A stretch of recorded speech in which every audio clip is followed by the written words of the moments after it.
आगंतुकों को आमंत्रित किया था, जिसमें विधिक सेवा से जुड़े हुए जो अधिकारी हैं दीपक ठाकुर जी जिला विधिक सेवा प्राधिकरण से उपस्थित हुए हैं और पूजा दायमा और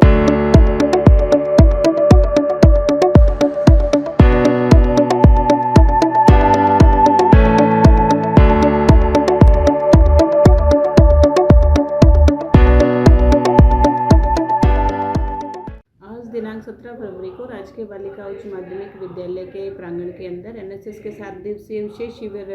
के दौरान विद्यार्थियों की विधिक जागरूकता बढ़ाने हेतु हमने कुछ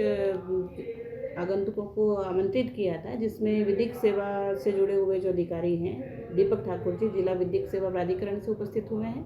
और पूजा दायमा और कामिनी गुप्ता दोनों काउंसलर हैं, जिन्होंने विधिक जानकारी बच्चों को देकर के उन्हें एक आगामी भविष्य के लिए सशक्त नारी बनने के लिए बहुत सारी जानकारियां दी है, ताकि वो अपना भविष्य संवार सकें। और अगर उनके साथ किसी भी तरह का दुर्व्यवहार होता है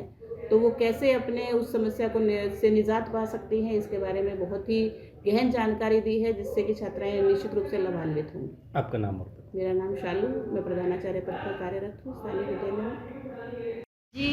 ये गर्ल्स स्कूल पुष्कर के अंदर अभी एनएसएस कैंप चल रहा है, जिसके अंदर हमें बुलाया गया था और वैसे तो हम पहले भी एक बार आ चुके हैं। यहाँ पे बच्चियों को कानूनी और लीगल अधिकार वगैरह इनके जो सामाजिक अधिकार हैं उन सभी की जानकारी देने के लिए फिर एज ए गेस्ट हमें वापस बुलाया गया था, जिसके अंतर्गत आज हमने इन बच्चियों को इनके विधिक अधिकारों के बारे में जानकारी दी है कि क्या इनके विधिक अधिकार हैं, किस तरीके से इन्हें अपने जीवन में अपने अधिकारों का प्रयोग करना है। अगर ये किसी तरीके की समस्या का सामना कर रही है तो उस समस्या का समाधान इन्हें किस तरीके से करना है, किस तरीके से व्यक्तिगत सलाह लेनी है और किस तरीके से कानूनी सलाह लेनी है। इसके लिए आज हम यहाँ आए थे, लेकिन साथ ही साथ हमें यह भी इन्फॉर्म करना था इन लोगों को कि पुलिस स्टेशन पुष्कर के अंदर महिला अधिकारिता विभाग के द्वारा एक महिला सुरक्षा केंद्र खोला गया है, जिसके अंदर महिलाएं जो भी घरेलू हिंसा से पीड़ित हैं या किसी दहेज प्रतिषेध कानून होने के बावजूद या बाल विवाह कानून होने के बावजूद या भारत सरकार के कई कानूनों के बावजूद भी अगर किसी तरीके की समस्या का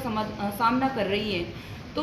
वो अगर परेशान हैं तो वो हमारे केंद्र पर आ सकती हैं। और केंद्र पर आने के बाद उनका एक प्रोसेस होगा कि उन्हें अपनी तरफ से एक एप्लीकेशन लिखनी पड़ेगी। उस एप्लीकेशन में उन्हें अपना नाम, पता और कई सारी जो भी उनकी जानकारी है, जो भी समस्या है, उसको अंकित करने के बाद में वो एप्लीकेशन हमें देनी होगी। वहाँ पे हम 2 तरीके के कार्यकर्ता बैठते हैं, जिसमें एक लीगल एडवाइज़र होता है जिसे विधि काउंसलर कहते हैं और एक सामाजिक कार्यकर्ता होती है जो उन्हें समाज की जानकारी देती है। तो वहाँ उन्हें बिठाकर उनकी काउंसलिंग की जाती है कि वो किस तरीके की समस्या का सामना कर रही हैं। जब उनकी हम समस्याएं सुनते हैं तो उन्हें जो भी अगर कानूनी सहायता चाहिए होती है तो हम उन्हें कानूनी सहायता देते हैं। अगर व्यक्तिगत सहायता चाहिए होती है तो सामाजिक कार्यकर्ता उन्हें व्यक्तिगत सलाह देती है कि समाज में उनसे आप किस तरीके से निर्वहन करना है और उनकी समस्याओं का हम समाधान करते हैं। इसी माध्यम से हम उनकी काउंसलिंग भी करते हैं। काउंसलिंग की हम उन्हें डेट्स भी देते हैं कि 1-2 डेट्स के अंदर हम उनका पूरी तरीके से मामले का निपटारा कर देते हैं और रिपोर्ट उनके हाथ में सिर्फ उन्हीं के हाथ तक देते हैं और दूसरी रिपोर्ट हमारे पास में रखते हैं,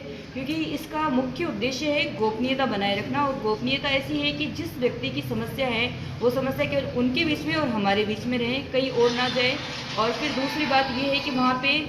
सरकार की तरफ से महिला अधिकारिता विभाग की तरफ से या फिर अन्य किसी भी विभाग की तरफ से कोई भी चार्ज नहीं रखा गया है। ये सेवा उनके लिए बिल्कुल फ्री है। तो आज हमारा बस उद्देश्य यही था कि इन बच्चियों को हम इस केंद्र के बारे में अवगत कराएं कि किस तरीके से उन्हें कानूनी सहायता मिल सकती है, कानूनी सलाह मिल सकती है और व्यक्तिगत सलाह मिल सकती है। आपका नाम और पद? मेरा नाम है एडवोकेट पूजा दायमा, मैं विधि काउंसलर हूँ पुलिस स्टेशन।